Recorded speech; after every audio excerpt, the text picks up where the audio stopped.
name is Michael Albert, and I am the host of the podcast that's titled RevolutionZ. While I have been focusing recent episodes on the need to stop Trumpist fascism, I have also emphasized the need to not only address his assaults on constituencies and relations, but also to develop positive aims, partly to motivate involvement and overcome cynicism, partly to generate lasting commitment, and partly to avoid having our efforts only get us back to the status quo pre-Trump, which was itself horrendously flawed and in any case led to Trump. In that context, I recently got some email asking about economic allocation, whether there is even anything positive to offer. To answer, I admit that I consulted one essay among many that I wrote a few years back on precisely that topic. I thought I would offer it in this episode, with perhaps some occasional interjections of reactions I have now to something I offered a couple of years back. Is this a good idea? Perhaps it isn't. Perhaps I should stay focused on fighting in the here and now. Nonetheless, I take up a larger issue and context this time. Forewarned, though, the essay I chose to base my answer on is not a tweet. It is a lot longer than that. It starts, allocation determines amounts produced and consumed. It sets budgets and it arrives at prices or valuations. Mainstream economists typically say that for allocation, you can only opt for markets and/or for central planning. Participatory socialists view these two anointed options and reply, sorry, but both markets and central planning preclude attaining a productive commons. Both impose top-down workplace decision-making. They each enforce a corporate division of labor. They both remunerate horribly inequitably. And as if all that isn't enough to reject them, markets and central planning also each melt, flood, and starve sustainability. So we seek better. Not deterred, mainstream economists rejoin. Okay, in that case, you can combine markets and central planning and even put various mitigating constraints on their operations. You can use markets here and use central planning there in whatever pattern you like. You can legislate policies and restrict what you deem their worst tendencies. But that's all there is. Riled, participatory socialists might scream back, use strychnine here and cyanide there? Put a limit on how fast we can kill ourselves with them? No thanks. That's not the post-capitalism we want. And in any event, on what basis do you proclaim that's all there is? It's a claim without a supporting argument. It's a claim without supporting evidence. It's just Thatcher's claim that there is no alternative targeted on one economic aspect. Cooling off, however, we do have to acknowledge that if we don't offer anything positive and we just scream no to current allocation methods, we will convince few who witness our tantrum. So we add to our rant. Post-capitalist allocation will settle on amounts produced and amounts consumed and on valuations of all products, labor, resources, and services. But it will do so efficiently, sustainably, without class divisions, and in tune with our preferred property, decision-making, workplace, and remuneration values and innovations. What a mouthful. Prove it, smirk the mainstream economists. A lone, relatively brief presentation can only summarize, replies the participatory socialist, but for those who would like to explore further, many books, videos, debates, and in particular, two pretty recent full-length presentations of participatory economics include extensive discussions of participatory planning, as well as of participatory economy's other defining features. My own offering is titled No Bosses, A New Economy for a Better World. It is written for anyone interested in post-capitalist possibilities. Robin Hannell's recent offering is titled Democratic Economic Planning. It is written for economists and directly addresses their concerns and arguments, emphasizing allocation. Others can read it, though, if they choose, and I urge that people do. I interject. Both Hannell and I consider allocation in context of favoring some other key participatory economic features. They are a productive commons in place of private ownership of productive assets. The idea here is simply that all the things that we use to produce stuff should be a common commons. They should be accessible to all and not confined to a set of owners. Second, self-managed workers' councils in place of top-down workplace decision-making, self-managed consumers' councils in place of top-down consumption decision-making.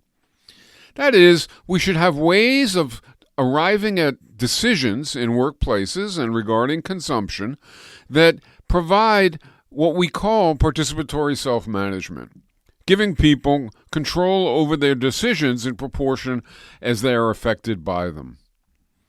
Next, jobs balanced for empowerment effects in place of coordinator class monopolization of empowering work. That is, we want to change the way that work is divided up into jobs so that it isn't the case that a subset of people who do work have all the empowering tasks and circumstances, and the rest of those who do work, roughly 80% as compared to 20%, have a monopoly on empowering tasks and circumstances, so that the result is a class division between those who are disempowered and those who are empowered. And finally, income for duration, intensity, and onerousness of socially valued labor in place of income for property, power, and/or output. The idea here is simply that we should get more if we work longer, more if we work harder, and more if we work at worse conditions, but not for other reasons. That's it. Given those commitments, we then ask, can we employ markets and/or central planning to allocate consistently with those other desired features? If we can't, can we advocate a new participatory mode of allocation able to fulfill these aspirations? The article continues. Economies produce and consume. How much? By whom? A workplace produces this or that. We all consume stuff and services. But how does what workers produce match up with what people consume? Option 1.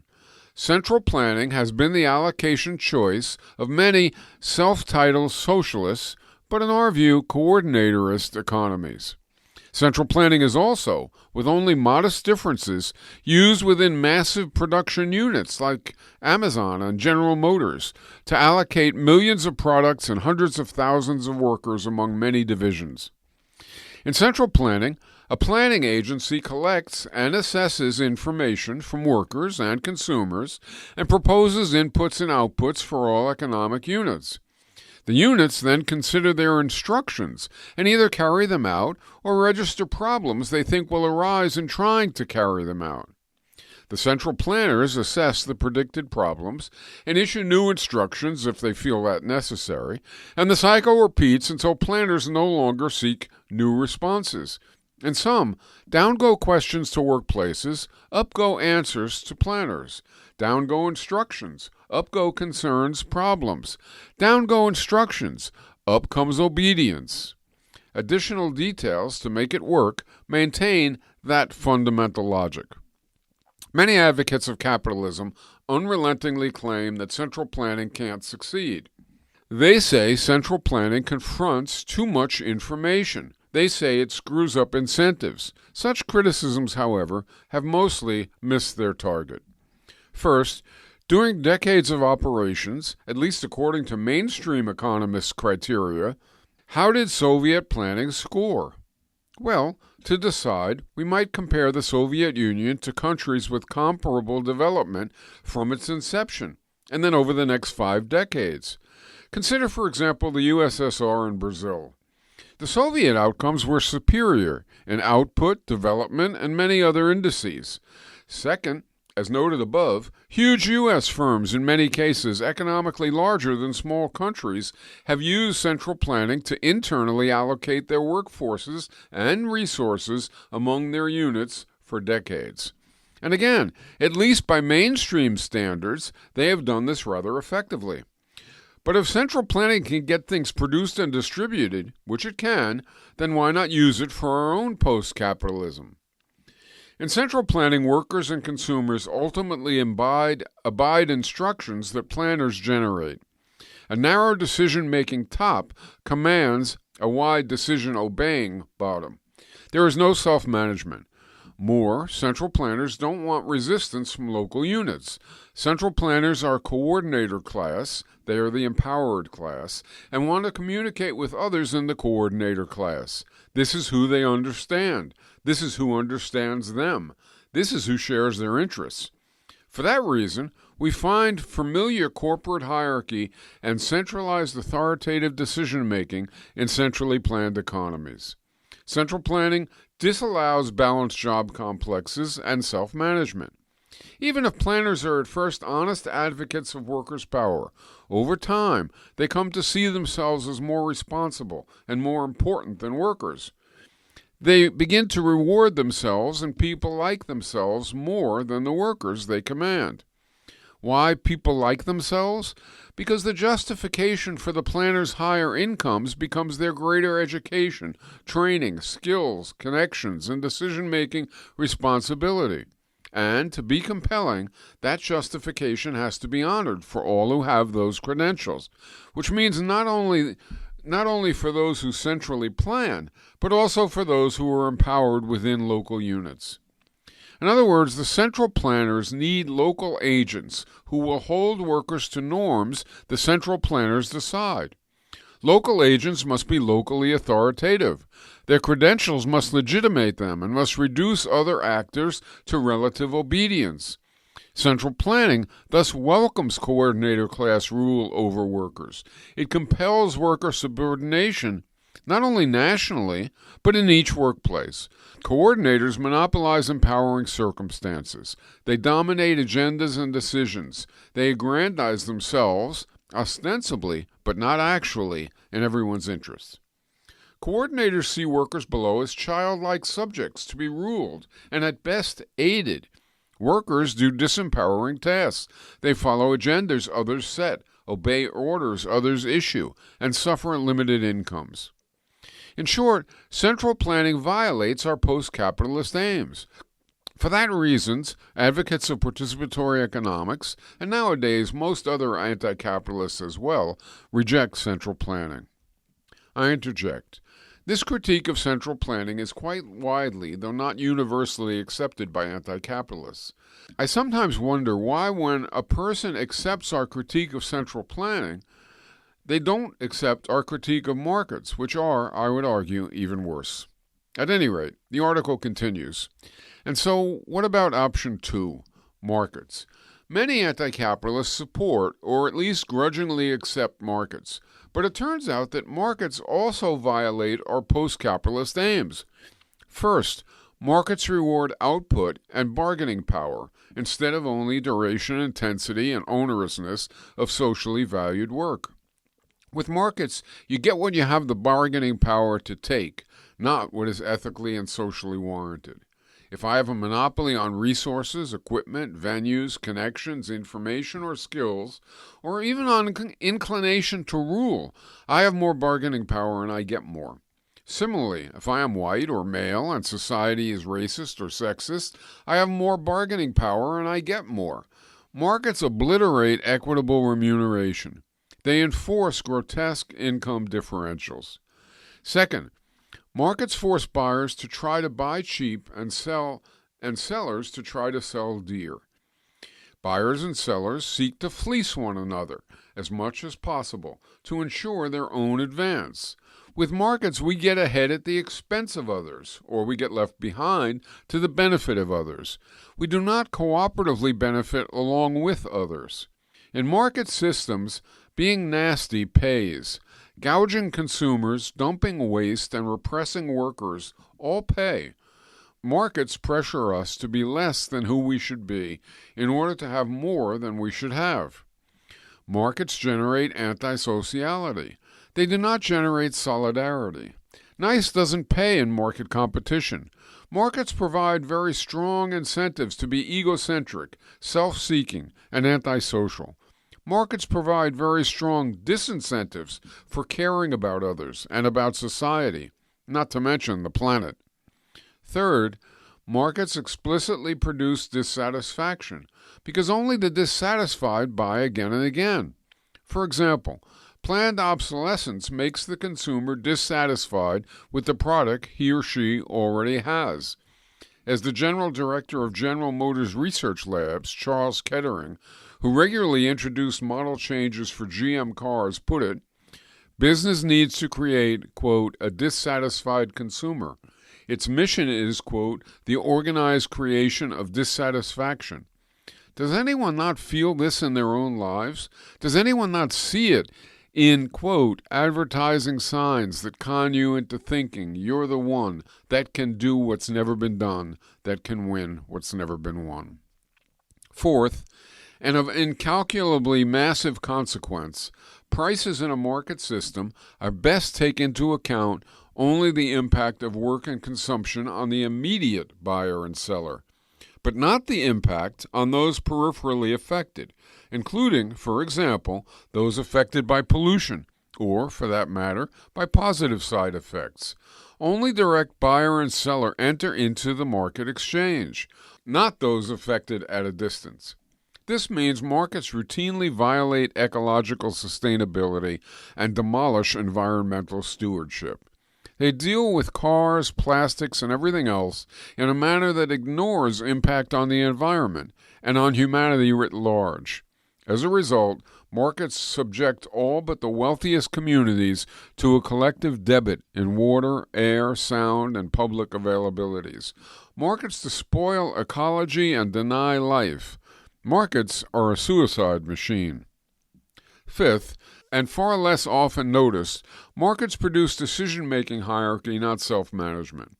Not only do market-generated disparities in wealth translate into power disparities, but market competition compels even council-based workplaces to cut costs, seek market share, and grow sales regardless of societal and economic harm.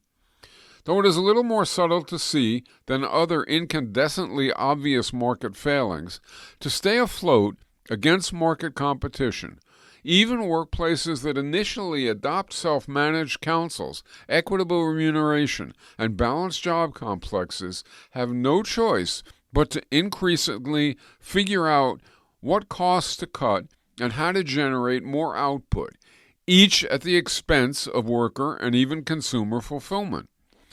But who in a self-managed council of workers would agree to, and mostly would be good at cost-cutting and work-intensifying that turns off their own air conditioning, mercilessly speeds up their own work schedules, harshly manipulates consumers, and endlessly dumps garbage on neighbors?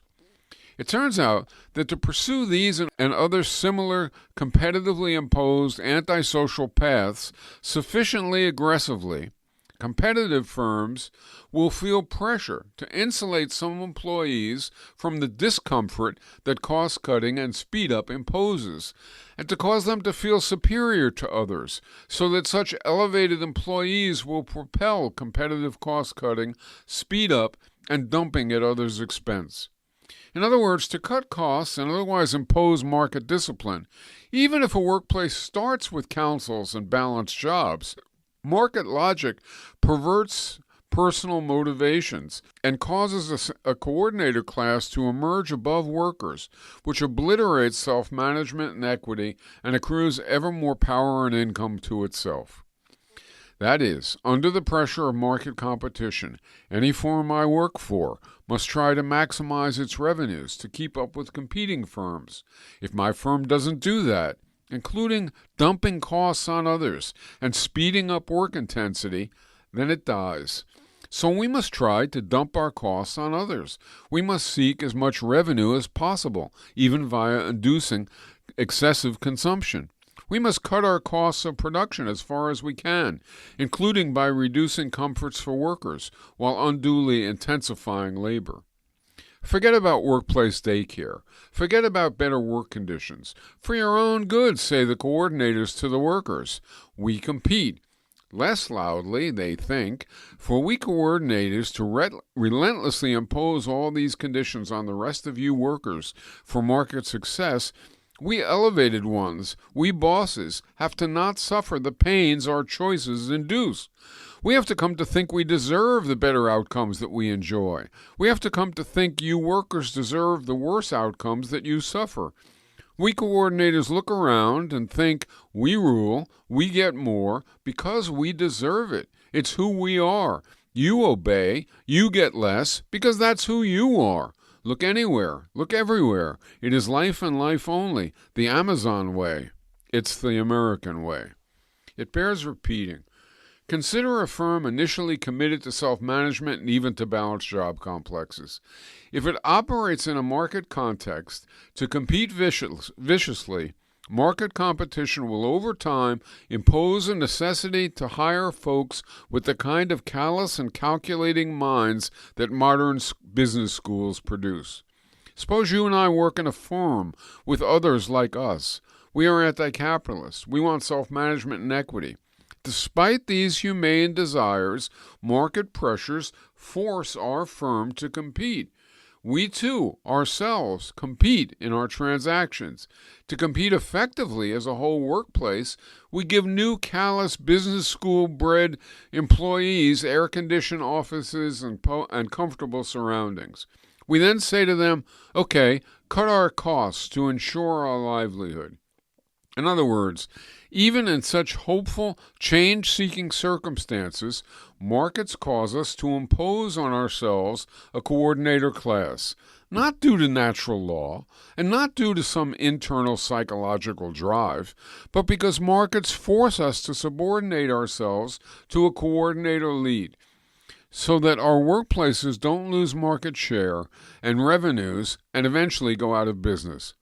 This flaw of markets, like their more obvious problems, and also like the inbuilt flaws of the corporate division of labor, and, for that matter, private ownership of productive assets, institutionally subverts our worthy aspirations.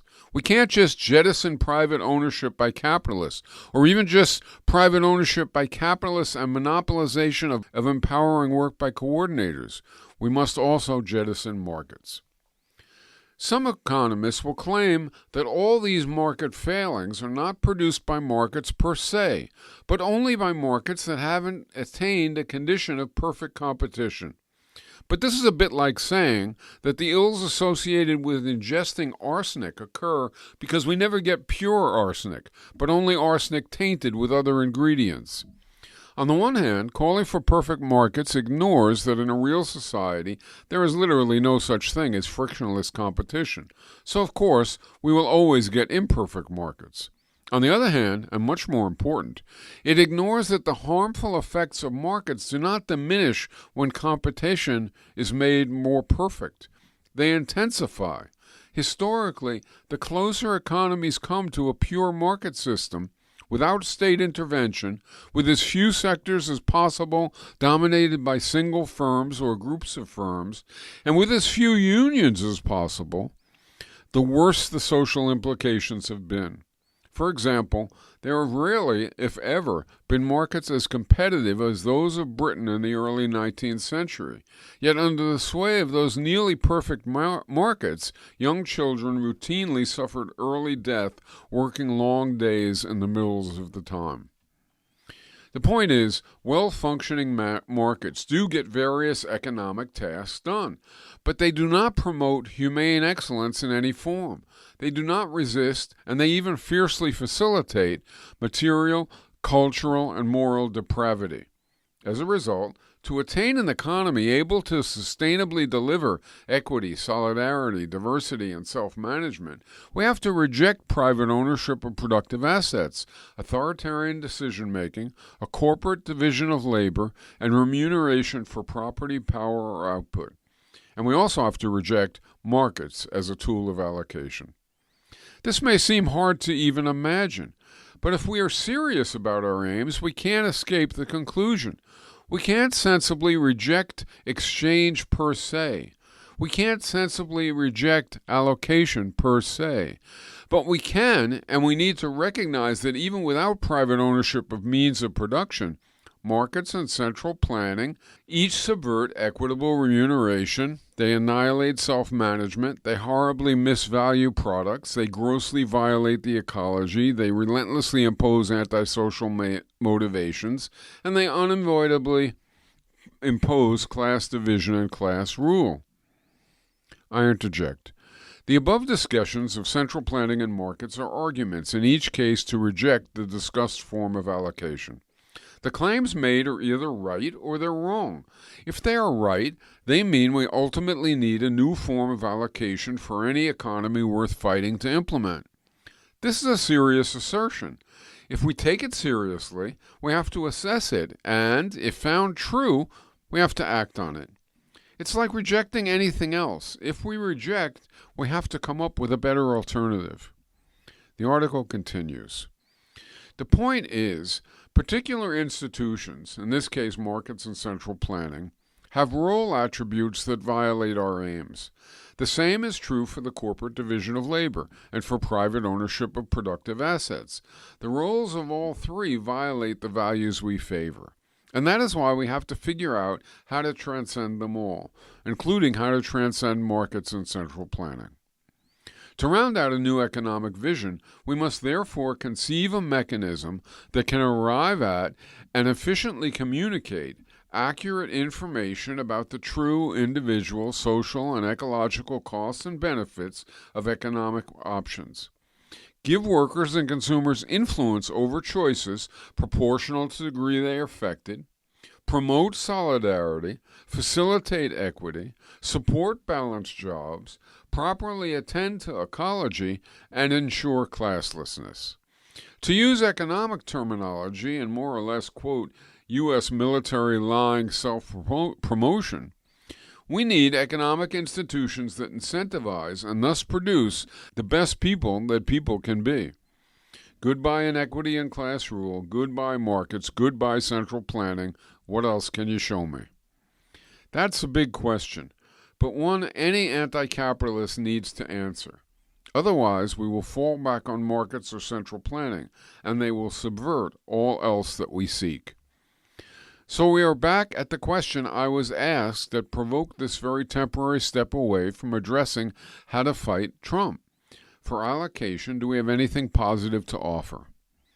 It follows that if we take seriously the arguments offered so far, a new approach to allocation has to determine the true personal, social, and ecological costs and benefits of economic activities.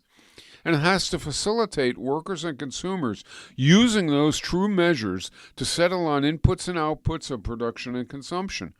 But what does the phrase true social costs and benefits even mean? Suppose we make a car or a violin. What does it cost? What are its benefits?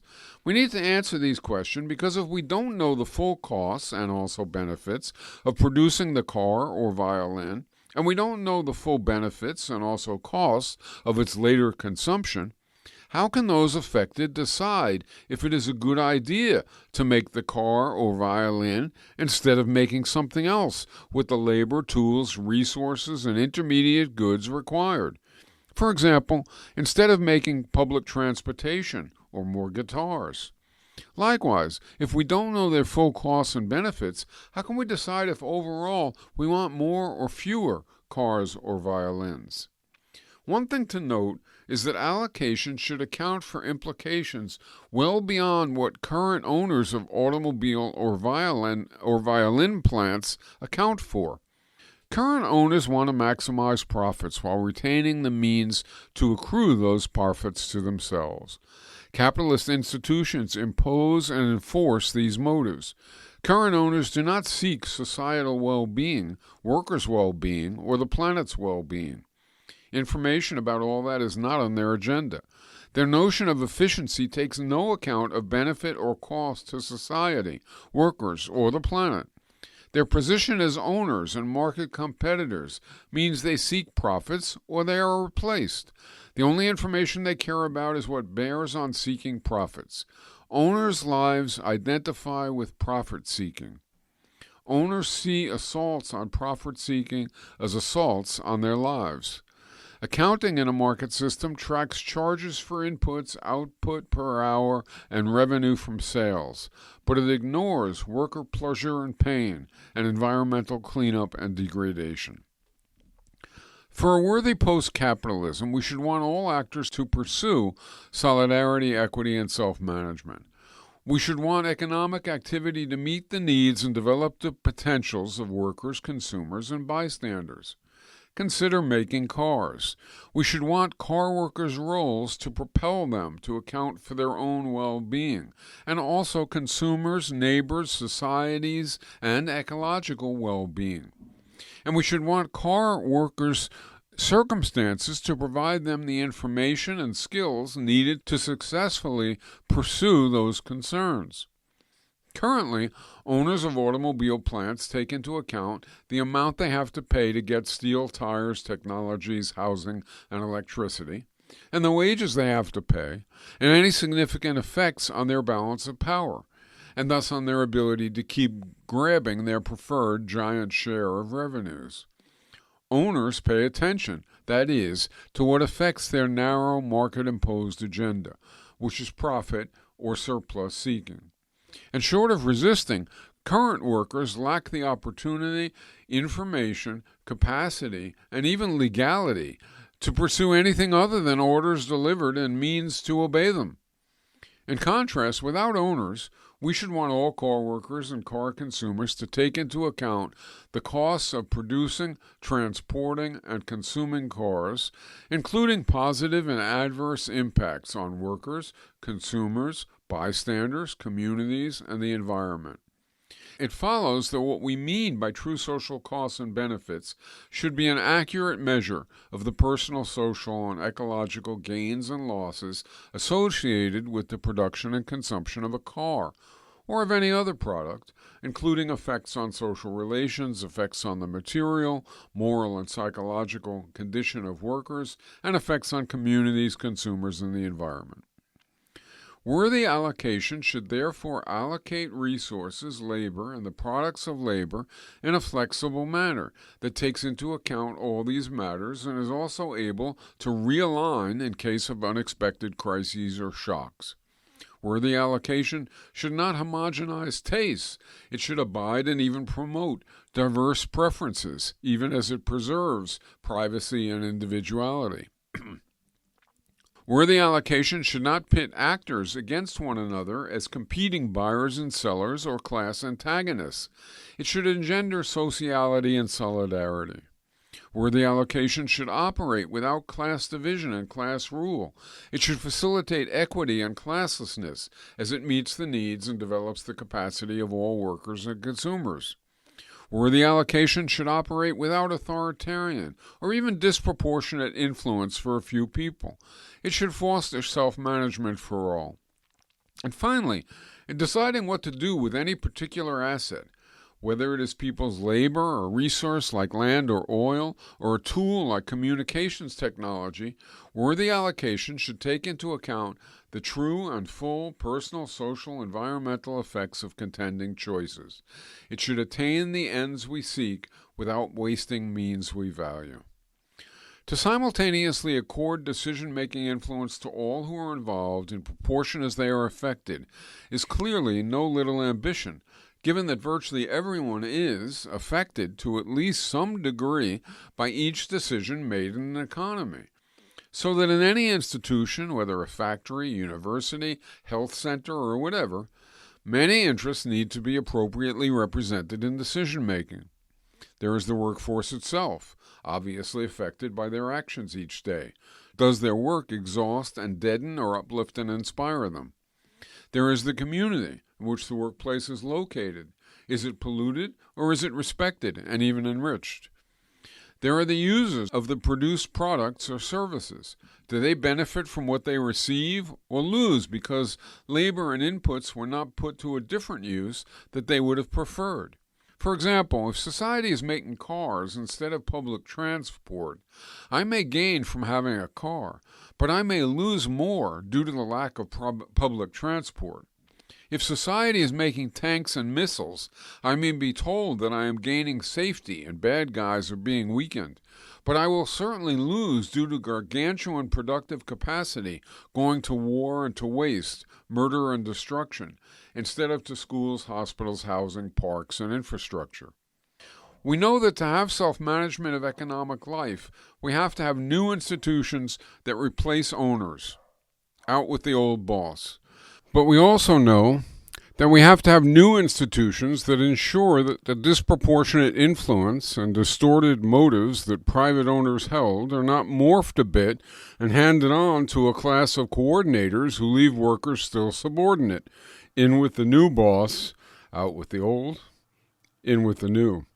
More positively, we know that we need institutions that deliver to each economic actor a degree of influence proportional to the degree that they are affected by such matters as how much in total is produced, how much of any given product is produced, how each product is valued, and what income each person gets, and therefore how much each person can consume from the social product.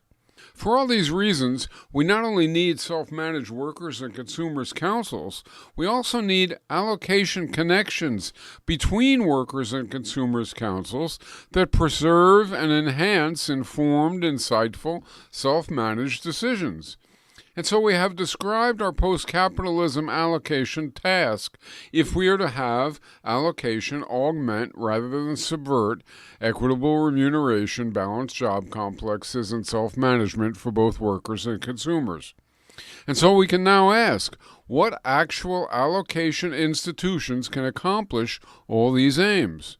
What can we say here in a relatively short essay, by way of getting into this complex issue? I interject. I have been offering an argument. You have heard it, or maybe read it, here, or perhaps even in a more complete presentation in some other offering.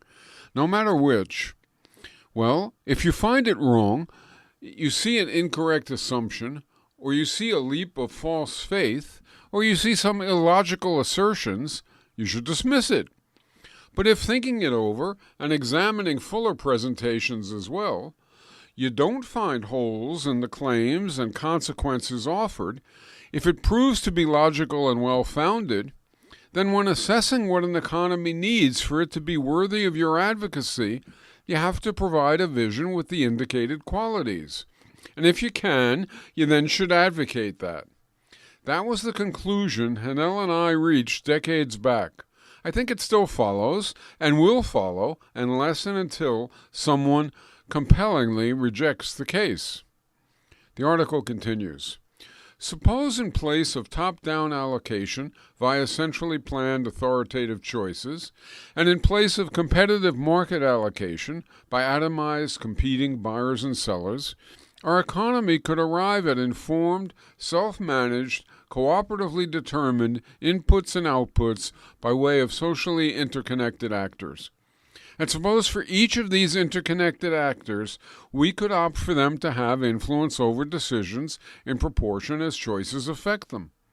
And suppose we could arrange that they each receive accurate, full social and environmental costs and benefits to assess, and that they each receive appropriate training, confidence, current conditions, and current motivations to accurately develop, communicate, and express their preferences. I hope we can agree that if we can conceive institutions able to make all that real, we would have worthy allocation. I interject. This is a little like saying, suppose singing John Lennon's Imagine for 5 minutes daily would end war, hunger, and so on for everyone. I hope we can agree that if that was so, we should urge people to sing it. Okay, that isn't so. But if it was, then we should. So the analogous claim is in the case of proposing a new approach to allocation. If a proposal has the indicated properties, and if it has no serious offsetting flaws, then every anti-capitalist should advocate seeking to implement the new approach to allocation. So the merit or not of the claims is something to decide, isn't it? The article continues. In participatory planning, if it is all we hope for it to be, worker and consumer councils will freely propose their work activities and consumption preferences in light of continually updated knowledge of the personal, local, national, and ecological implications of their choices. But what might that look like? Workers and consumers, via their councils, cooperatively propose workplace and consumer inputs and outputs. They initially arrive at proposals that reflect their preferences in their own councils. They receive accountings of others' proposals arrived at in other councils. They engage in back and forth process where in each new round they use others' proposals and what we call indicative prices to refine their own proposals. In each round, that is, they receive new information to use to refine their proposals for their own production or consumption. To facilitate this, they use participatory planning's additional features, whose details continually evolve based on experiences of what best helps people express and refine their desires in light of feedback about other people's desires. In my Workers' Council, I propose we should do such and such. You are in the same council, and you propose we should do so-and-so. Our Workers' Council collectively settles on an overarching proposal, indicating what we collectively wish to produce. Consumers and other producers do essentially the same thing. We and everyone then learn what other councils have proposed. Then they and we alter and resubmit our proposals in light of the new information, both quantitative prices and, when useful, qualitative reasons that we have received. We then operate in light of our need to balance a personally fulfilling and socially responsible pattern of our work and of our consumption with the requirements of a viable overall plan. Each participant in this process, both as a worker and as a consumer, seeks personal and also collective council well-being and development. However, because of a whole array of associated institutions, and especially because of equitable remuneration and balanced job complexes, each participant can improve his or her situation only by acting in accord with, or at least not violating, more general social benefit. I gain by improvements in social output. Everybody else gains from that as well. I gain by improvements in the quality and circumstances of what constitutes balanced work. Everybody else gains from that as well. I can also work somewhat longer or less long myself, for example, depending on my preference for leisure or for income, and agreed to by my workmates.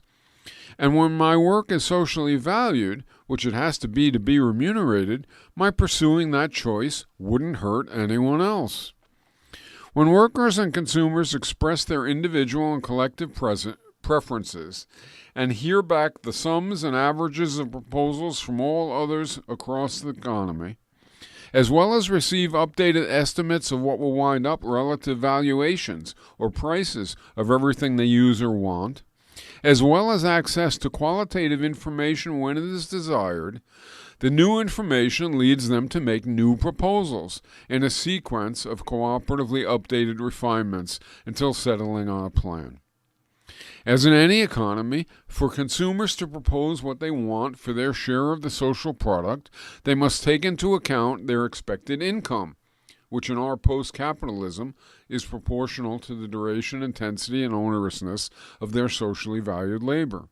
And they must also take into account the expected relative costs of available products, as conveyed by the participatory planning process. This occurs for individuals deciding personal consumption, and also for households, communes, neighborhoods, and regions deciding collective consumption. And all this is carried out through consumer councils, whose proposals, taken together, sum to the cumulative demand for society's final consumer goods and services. Workers in their workplace councils similarly indicate how much work they wish to do, in what patterns, in light of overall requests for their product, as well as in light of their own labor-leisure preferences, and their responsibility to use productive assets responsibly. The proposals of workers in each firm sum to industry and societal proposed output.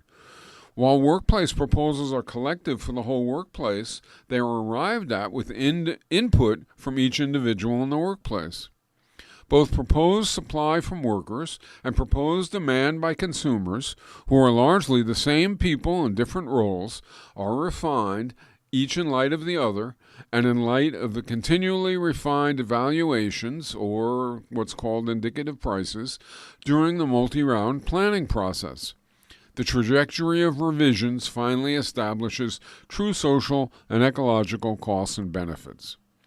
In a participatory economy, it is important to note that no one would have any interest in or means to sell products at inflated prices or sell more items than consumers actually need, because imposing high prices and inducing purchases beyond what will fulfill people will not increase anyone's personal well-being or income.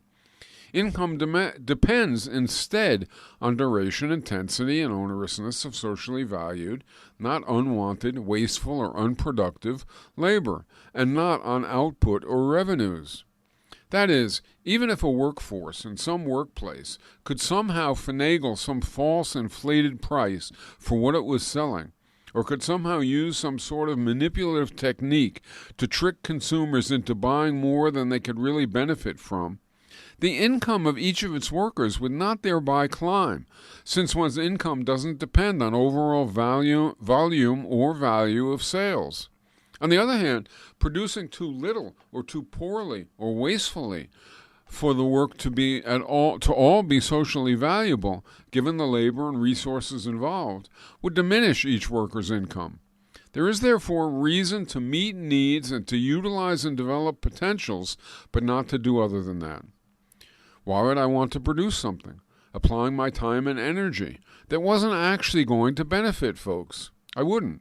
Not in a participatory economic institutional setting where there is nothing gained, only losses from such behavior. Nor is there any need for firms to compete for market share. Individuals and units do not advance by way of beating out others in such a manner. Rather, economic motives would simply be to meet needs and to develop potentials at whatever level turns out to be preferred in light of all costs and benefits without wasting assets. Workers would seek to produce what is socially valuable and useful, while compatibly and cooperatively fulfilling their own as well as the rest of society's preferences.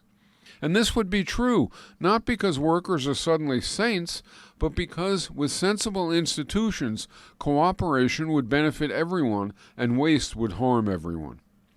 Merciless fleecing, indeed fleecing of any degree, would have no place in the participatory economy, because there is neither means to do it nor gains to be had from doing it. Even theft would make little material sense, because if you stole to any significant degree, you would have to enjoy it in your basement, since with equitable incomes no one could ostentatiously consume other than due to theft. So ostentatiously consuming would broadcast that you were a thief. For example, and revealing a bit more of the character of our preferred institutions, suppose you are Roger Federer, a famous and really, really excellent tennis player. Society likes watching high-quality tennis, and you like playing, so you are on the pro tour. You have a balanced job complex, of course, since everyone who works does, and you get income for the duration, intensity, and onerousness of your socially valued work, like everyone. So your income is perhaps average for society, or maybe it is somewhat more or less, depending on your preference for more income or more leisure. But wait, you are so good at tennis that a lot of people would love to play a set or two with you. You could give lessons, of course, remunerated equitably, legitimately.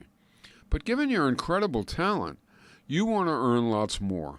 So you decide to augment your income by selling play dates to people on the sly at a very, very high price per hour.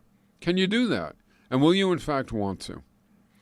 Well, to do it, you would have to violate the norms of work by operating outside the purview of councils. You would, depending on some details, likely also have to get your payment in kind, meaning the people wanting to play with you can't give you cash, but have to give you stuff that they have gotten for their income. And there is another more interesting obstacle. That is, suppose you do it, and suppose you get tons of stuff. What do you do with your bounty? You can't enjoy it in public because there's no legitimate way to have accumulated so much stuff. In current economies, people who rip off can live ostentatiously without real difficulty.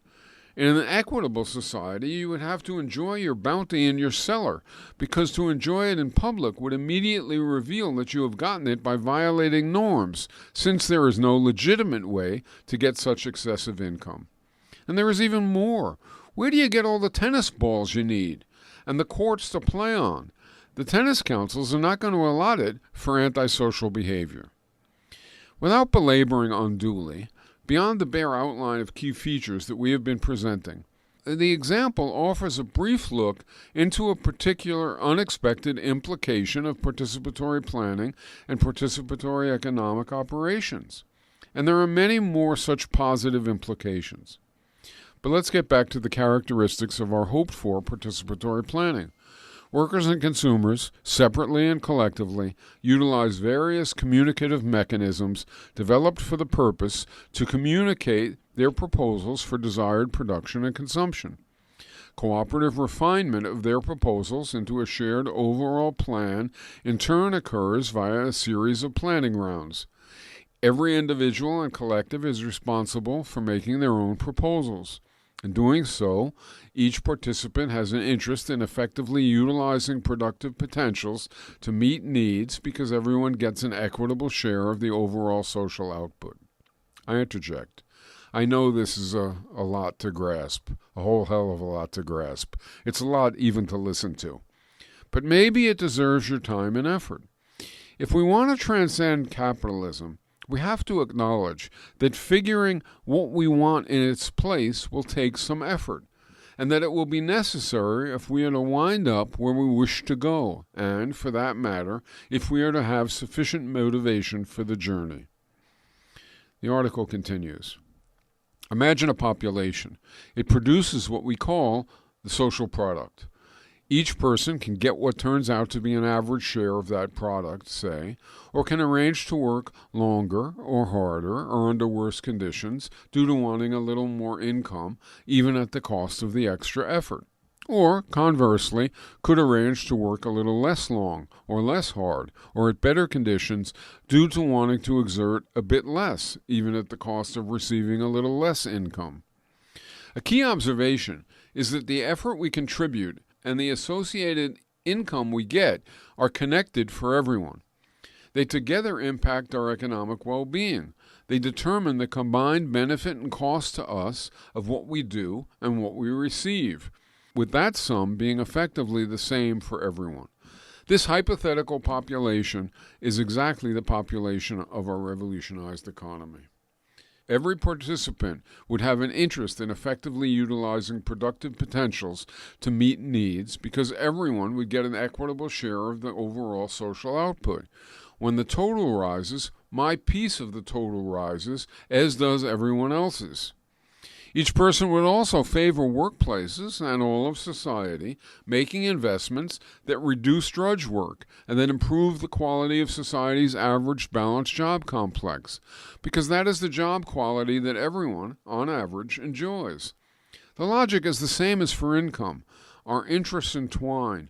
We all want society's balanced job complex to be desirable and to grow steadily more desirable because we all do our economic activity in a balanced job complex. We have suggested that participatory allocation continually updates and refines plans for economic production and consumption during the course of each year. Tastes change, crises arise, innovations occur. Of course, that doesn't say there would be no errors or imperfections in the day-to-day and year-to-year outcomes of participatory economy. But it does say that with continual updates and with shared equitable circumstances, such deviations from ideal choices would arise from ignorance or mistakes, but not from the system's logic. Such deviations would not snowball into permanent inequities. Participatory planning won't propel accumulation and won't push for constant increases in effort, as does market allocation. It won't bias against public goods, won't underassess the importance of ecological impacts, and won't ignore the personal and social costs of economic choices, as does market allocation. The system won't divide actors into a class of dominant coordinators and a class of subordinate workers with opposed interests, as do markets and central planning. With participatory allocation of the sort we are discussing, albeit we have here discussed it in only a very cursory way, assume for the sake of discussion and for now that the vision's features can be filled out so that in no way could one sector systematically benefit at the cost of other sectors, not by race, gender, or class. To gain at the expense of others goes from being the aim of economic action to being a virtual impossibility for economic action. Everyone is treated according to the same norms which privilege none above others. Mistaken choices and deviations don't snowball in a manner that continually benefits some, in a ruling class or a privileged community, for example, to the detriment of others. In another aspect of allocation, to choose what role and position to occupy in a participatory workplace, each person would consult his or her own personal tastes and talents. Of course, each person will be better suited and more likely to be happy at some pursuits than at others. Maybe I am more technical, you are more verbal. I like indoors, you like outdoors. I prefer to calculate or construct, you prefer to design or cook. Each person's job search would be about meeting personal preferences equitably. No choice that one could individually make, or that a group could collectively make, would accrue what other members of society would deem unjust power, wealth, or circumstance. I interject. I have painted a very pretty picture, to be sure, but my comments here are only a succinct presentation. So I repeat, for those who would like to explore further, there are books, videos, debates, and especially 2 recent full-length presentations of participatory economics, which include extensive discussion of participatory planning, as well as of participatory economy's other defining features. My offering is titled No Bosses, A New Economy for a Better World. It is written for anyone interested in post-capitalist possibilities.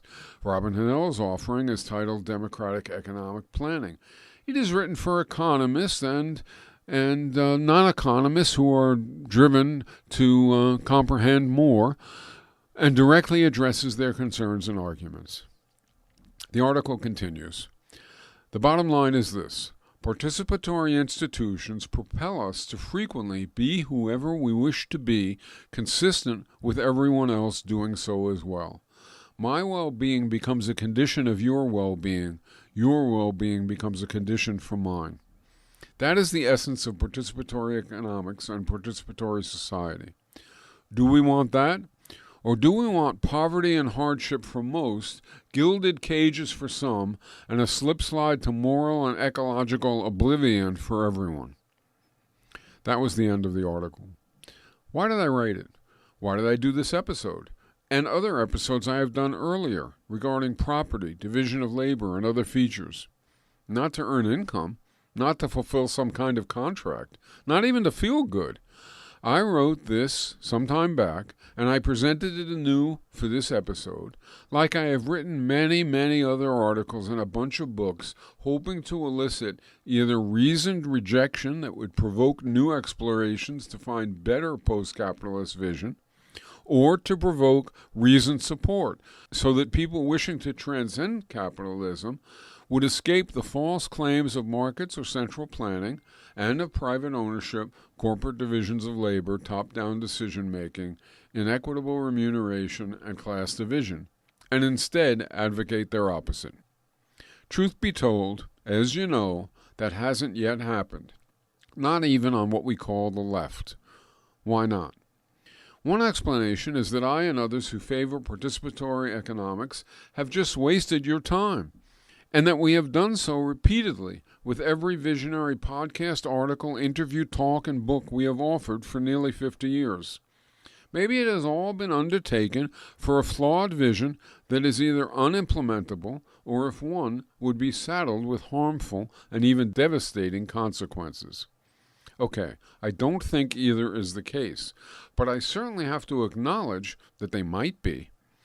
But if the vision is flawed, is it too much to ask for someone to provide a compelling explanation why participatory planning and participatory economics are unimplementable, saddled with harmful and even devastating consequences, or unattainable? What is it about people, or about the planet, or about the features of the proposed institutions that in that case would render the vision unsatisfactory? On the other hand, if there is no such compelling case offered, is it too much to ask that people would continue to investigate to decide if this mode of allocation, and the whole participatory economic vision for that matter, are viable and worthy? After all, what we now have, capitalism, a great many and a growing number of us agree, is paving a path toward barbarism or suicide. Finally, if the vision is viable and is worthy, is it too much to ask that people advocate for it? Yes, I know. At a time when a good many people can't seem to advocate even for planetary survival, or say, for stopping fascism, maybe it is too much to ask that we share a positive vision. Maybe that level of rationality and commitment is beyond our immediate operational, psychological, emotional range, at least for now. But I hope not, and I think not. And likewise, I know at a time when hell is threatening in the form of right-wing thugs seizing governments and reconstructing them, as in the U.S. with the gutless, amoral, greedy Trump and co., so the rightful highest priority is to stop them. And the understandable, greatest galvanizing observations and desires are about current society as it now suffers, and not about future transformed society as it should and can be. Talking about what we ultimately want can seem out of touch, but I think not, and I hope not, because stopping fascism now will at least be aided by, and may even literally require, at least some shared clarity about where we want to arrive later. And all that said, this is Michael Albert signing off until next time for Revolution Z.